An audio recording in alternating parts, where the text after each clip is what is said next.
A long time ago, Highland Kingdom used to be the nation of fairies. The fairies loved peace, they loved beauty and joy for centuries. But it all changed when the humans rebelled. They simply lacked the numbers and strength to beat the humans. Sugar candy is a holy food, it lengthens the life of fairies and grants humans great happiness.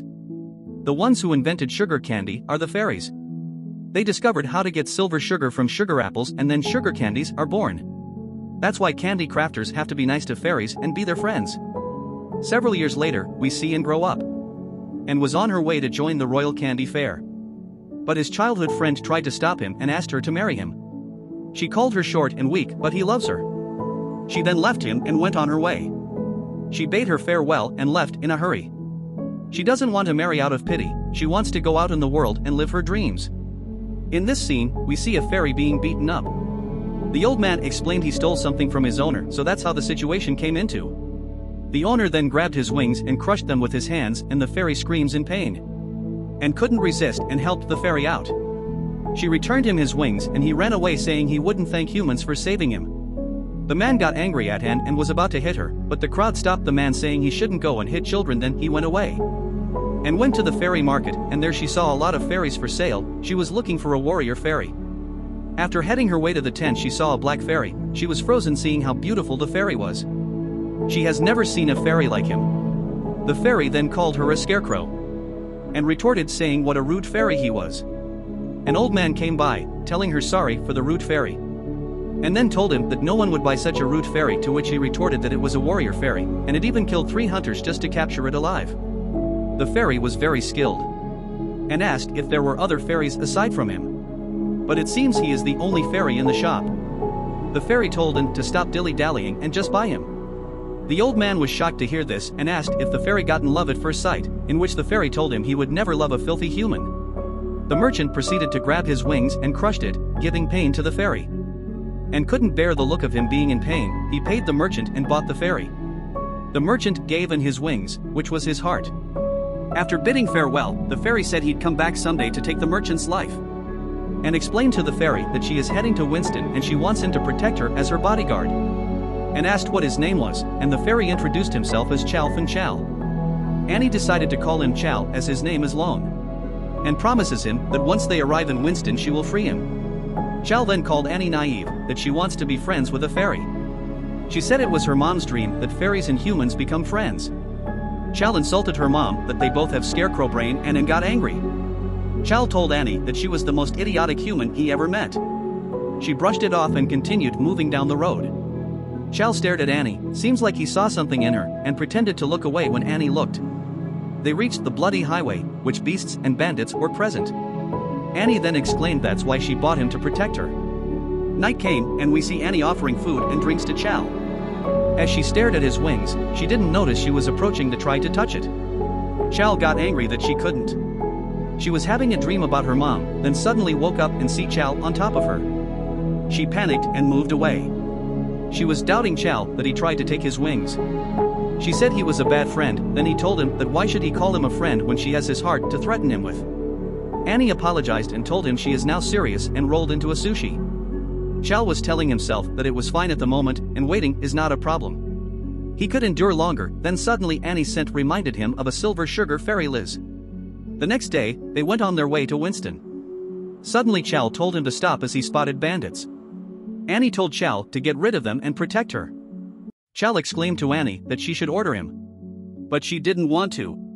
Shall went ahead and intercepted the bandits, and in one strike he killed the bandits one by one. Annie worriedly shouted at Shall and froze, seemingly looking as if she was amazed by the sight. Then suddenly, her friend Jonas called out to her. He was the one in the other cart. She asked what Jonas was doing there, and he said he went after her. He was glad she was fine and now he will protect her. He found it strange how he caught up to her fast. Annie then explained she went to Reddington first. Jonas noticed her combat fairy and nodded. Annie told Jonas to go back as it is dangerous, but he said he won't cause he loves her. Annie then just let him be. Suddenly Shall called out to her and told her they should get away from there as fast as possible. He had spotted scavenger crows.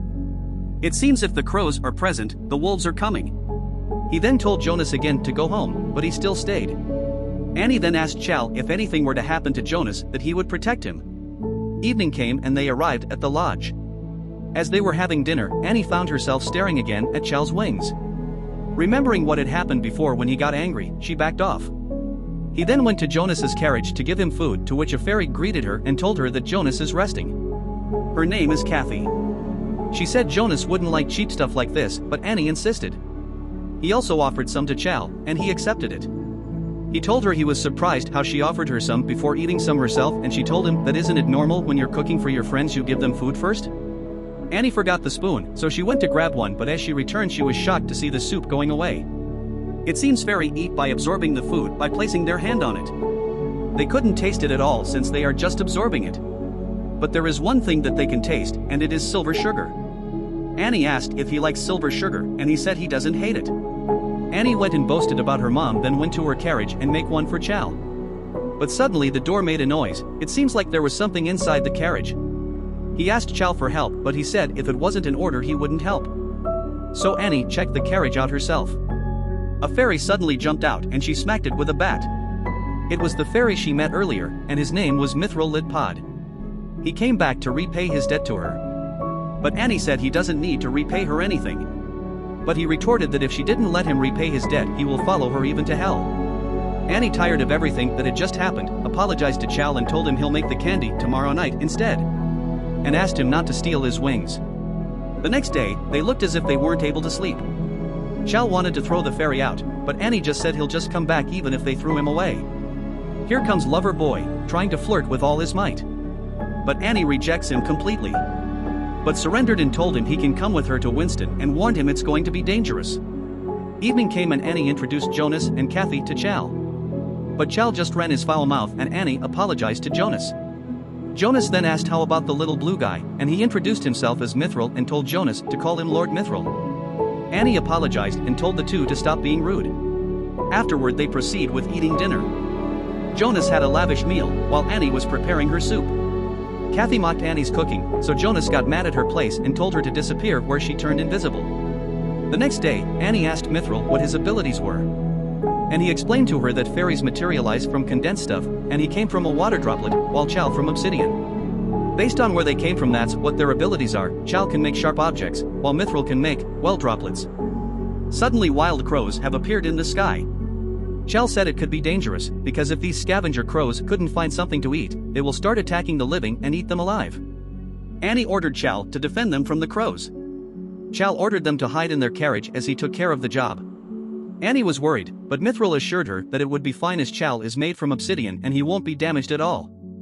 After a while, it had ended and Chal killed all the crows. As Annie looked at the scene, she got weak and tripped. Chal then princess carried her, and she blushed. Thanked Chal for saving them. And they continued with their journey. It seems they wouldn't be able to get to the lodging in time, so Annie decided they should head over to the medical lodging instead, which was closer. Chal asked Annie if the map was accurate, and Annie retorted in an angry voice that it was her mom that made the map, so it should be right. He then asked where that mother was, and Annie explained that she died. She then explained to Chal why she wanted to be a silver sugar maker, so she could tribute something for her mom on Pure Soul Day to send her mom's spirit to heaven and she will be at peace.